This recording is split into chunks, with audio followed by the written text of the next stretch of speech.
take my mask off just so you can hear me speak, but it's great to see everybody today. It's great to be out in the sunshine, and it's great to be with our good friend, Senator Ed Markey. This is an auspicious backdrop here at the Andrea McCoy Rec Center, which the city's been operating as a vaccination site for a few months now, quite successfully, and it's great to see very happy folks walking out with a renewed sense of vitality because they've gotten their shots, and they've waited a long time. And as you know, yesterday the state expanded eligibility for vaccinations to it's everybody over 55 and everyone people of any age who have at least one of a list of comorbidities. And so the vaccines are coming now. The supply is at long last picking up. New Bedford has been working very hard to ensure that everybody gets their shots. And if there's any takeaway, and I know the Senator feels strongly about this as well, if there's any takeaway from this press conference and any other one I'll give in the next couple of months, it's come and get it. Come and get the vaccine. It's safe. It's effective. We really want to encourage everybody to come out and get it. The supply is is about to start arriving in earnest, and so the supply constraints that we've experienced over the last few months are about to change, and so now's really the time as spring is springing to come in and get it. Here at the Andrea McCoy Rec Center, we've been doing our health department in conjunction with our emergency management department, as well as the Greater New Bedford Regional Health Center, have been doing roughly 600 doses a week. This is and that's just for New Bedford residents. This is one of several sites in the city that include the one that we're just opening up this week down at the former EPA terminal on the northern waterfront, primarily for waterfront workers, as well as the regional vaccine site over at the former Circuit City site in North Dartmouth, and then what South Coast Health is doing, as well as all the pharmacies are doing. So people are getting in. I will say that New Bedford's uptake of vaccines is not keeping up with the rest of the states, and we want to make sure that our folks are getting their protection as well. And so we really encourage everyone to come on out. The opportunity is expanding right now. And the opportunity is expanding in large part to the work that our folks have been doing. You'll hear in a moment from Damone Chaplin, our Director of Health, as well as Cheryl Bartlett, the Executive Director of the Greater New Bedford Regional Health Center. But it's got to be paid for, and it's paid for. Almost all of this is paid for out of federal funds, and that just doesn't happen automatically. Folks who represent us and Congress have to fight for it. People have to stand. Folks that we send to Washington have to stand up and say, you know what, this is what the folks back home in Massachusetts need, and Massachusetts is lucky to have a strong advocate in Senator Ed Markey, who has been doing just that for his entire career, and he knows, and it's obvious just by the questions that he was asking in here. He knows that New Bedford needs these resources, that our residents need these resources in order to get their shots, but just as importantly to get a moment closer to normal, which is what we all are seeking right now. So, Senator, we want to thank you for stepping up for us, stepping up as well most recently with his support for the American Rescue Plan, which will bring a considerable amount of federal dollars to the city, over $100 million in various buckets in the next couple of years, which I assure you will put to very, very good use. And it's an infusion of federal resources, the likes of which we haven't seen in our lifetimes, and we're grateful for that, for sure. So without any further ado, I want to call up a good friend of New Bedford, Senator Ed Markey. Okay, thank you, Mayor.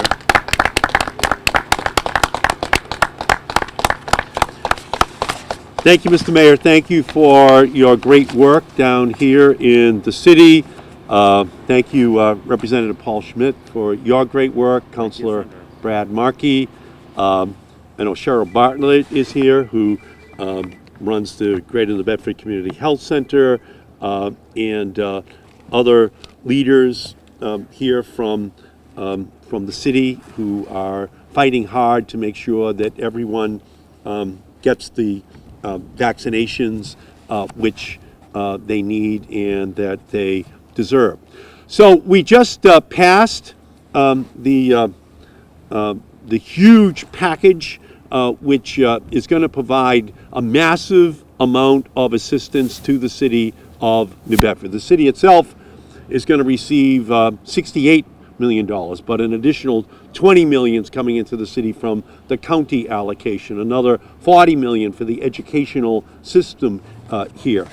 We also have, for the fishing industry, last week, the announcement that the Massachusetts fishing industry is getting $23 million to help tide them through the remainder of this crisis. $3.9 million is going to the Community Health Center here in New Bedford. We also have money that is going into the E-rate program to keep kids connected at home throughout the remainder of this pandemic and beyond. We know a lot of kids need that at home. There's going to be money coming in for an expanded SNAP program for food assistance. So each individual will qualify for an additional $28 per month on top of what they're already receiving. So for a family of four, that's an additional $100 a month in order to help families to gain access to the food which they need for their families. And as the mayor said, funding there for vaccinations. So, for example, for this site, FEMA is sending in $2 million in order to pay the bills so that the vaccines are there and that everyone in New Bedford for free can come here and get the vaccinations which they need. As the mayor said, New Bedford's a little bit below the state average, so the message to the residents of New Bedford is very clear. We want you to get you vaccinated. When your turn comes, please get down here. Make sure that you get vaccinated. The sooner that we get you vaccinated is the sooner that we're able to get you through the remainder of this pandemic. And we want you in the restaurants in New Bedford and Fall River, the whole South Coast. We want to have that completely revitalized. So we put additional tens of billions of dollars in the rescue plan for restaurants and bars to give them the help which they need to make it through this pandemic as well. So the economy is going to be fully revitalized. So the message is very clear. We want you vaccinated. We're going to make it available to you. And if anyone in New Bedford needs one, please call. Please go online. Please make it clear that you want to get the vaccination, and the city, the Community Health Center, the McCoy Center will do their best to ensure that that vaccine is there for you. And ultimately, we can reach a day by sometime by the end of this summer where children can start to think that perhaps the worst of this is in the history books. So let me just stop and answer any questions that you may have, unless you would like to speak, Representative Schmidt? I think this is your moment, Senator. Okay, beautiful. So thank you. Questions on anything? Senator, the big infrastructure bill is out, and you got the news last night about the parliamentarian. I mean, we don't want to get too wonky here at the press conference, but how are you feeling today about the prospects for President Biden's bill in light of that? Clearly, a huge infrastructure bill would be of huge benefit to the city of New Bedford, to the whole South Coast. And I'm on the infrastructure committee. So I'm extremely heartened by the parliamentarian's decision. It means that there are going to be more opportunities to pass legislation like a huge infrastructure bill with just 51 votes, without having to get the 60 votes, which is an almost insurmountable barrier because of the obstinate opposition of Mitch McConnell. If we're going to have an infrastructure bill that says to New Bedford, we're going to find the funding for your water projects, for your clean drinking projects, for the wind projects off of the coastline, for the staging area to ensure that this new industry is centered here in New Bedford along the South Coast, we're going to need a big infrastructure bill in order to accomplish that. The decision yesterday makes it more likely that we'll be able to pass that big infrastructure bill and to pass it this year in a way in which additional tens of millions of dollars will be coming into the city of New Bedford and to the cities all along the South Coast. You mentioned New Bedford in in Secretary Raimondo's confirmation hearing, NOAA and the fisheries business, which we've discussed before. Do you think having a New Englander in that job could matter for New Bedford? Have you had any conversations yet with her office? Yeah, I think it's a very important discussion to have. There is a role for New Bedford in its partnership with NOAA, and I'm already beginning my conversations with the secretary on that issue, and I can continue to want to find the right role for New Bedford, partner with Woods Hole to make sure that this whole area is the center for research for the entire United States of America. Mayor Mitchell, have you talked yet at all to the new Commerce Secretary about NOAA and fisheries stuff here? As a matter of fact, I have. I did. I talked to her about it last week, Ted, and I didn't have a lot of time to talk. There was a set of mayors from her leadership positions at the U.S. Conference of Mayors who had an opportunity to talk to her about a whole host of industries of interest to their cities. And so, of course, I talked about fishing and talked about the Marine Monument decision, which is on her front burner now, as well as NOAA facilities, as well as the New York Bight decision concerning the wind energy areas there. These are all really big issues that sort of have been kicked down the road during the last administration. So they are, like, as I said, right on her front burner right now. And so, I think she's, what I said to her, what I'll say publicly, and I said to her on that call was, she is somebody who, probably unlike anybody else who's held that position previously, has no learning curve when it comes to the arcana of fisheries regulations and fishing economies. And I think she's up to speed on all of it. Question? Well, I have one more for the mayor, which is, sorry, I'm trying not to, but I'll take you guys if you're here. I did look at the vaccination numbers before I came down today, Mayor, and New Bedford is lagging the statewide numbers for total percent vaccinated, as well as the other three, not too far behind Fall River, but low. Obviously, there are challenges in a city, but can you talk a little about why that is happening and what your plan is to try to get those numbers up in New Bedford? Yeah, so the whys are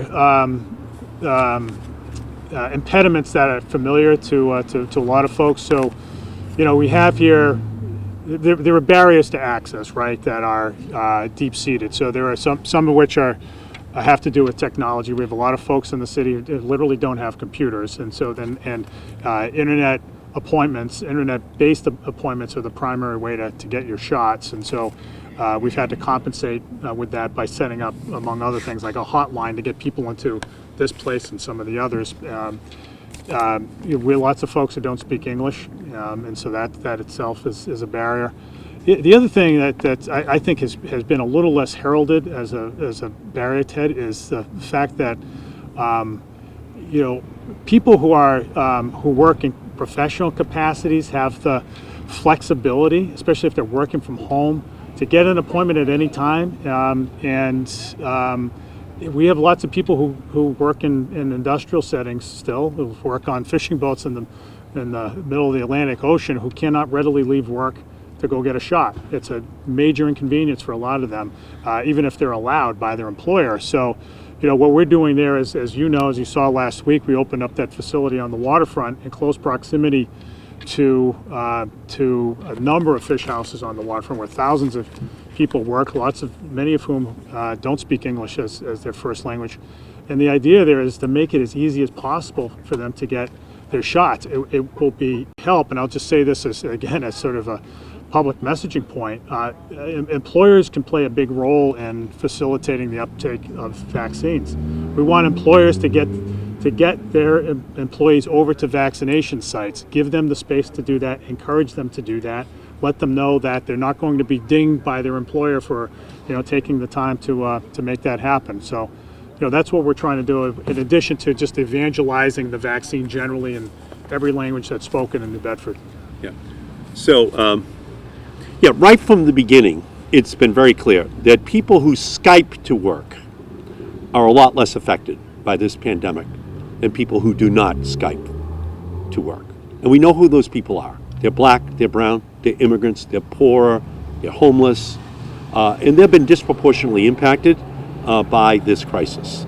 And even as we have a vaccine, we can see that those who Skype to work are in a better position to be able to be on their computers all day, to be able to build their own schedule for when they can show up for the vaccine in a way in which essential workers cannot do it. Okay, so we have to be very intentional about messaging to those communities so that we guarantee that they are receiving this vaccine at a pace that reflects the risk which they're taking every day by the nature of their jobs. And we have a great deal of obligation to those individuals. They kept our society going while, we'll say it, the Skype economy stayed home. And we can see it every single day in terms of the numbers of who is most greatly impacted. They're disproportionately essential workers, and they're people of color. So we have to do a lot better. We have to continue to ensure that this vaccine is distributed with equity, and that those who were most impacted are put at the front of the line from here on in to guarantee that they get the health for themselves and for their families which they deserve. Is supply picked up there, or is supply still an issue too? It is just starting to turn. So as of last week, the moment we were getting, the city's health department was getting in about 600 doses. This week we're getting that plus an additional, we were told one-time infusion of 1,000 J&J doses. The community health center is about to start getting more through the federal program.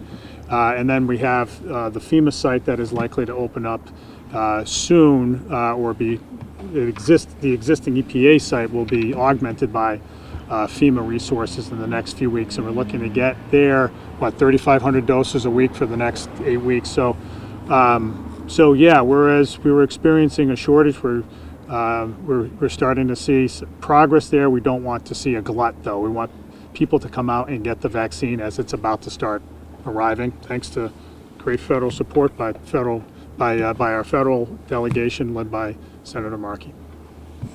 Great. So thank you so much. Thanks for coming down. Really appreciate it. Thank you. Thank you, Senator.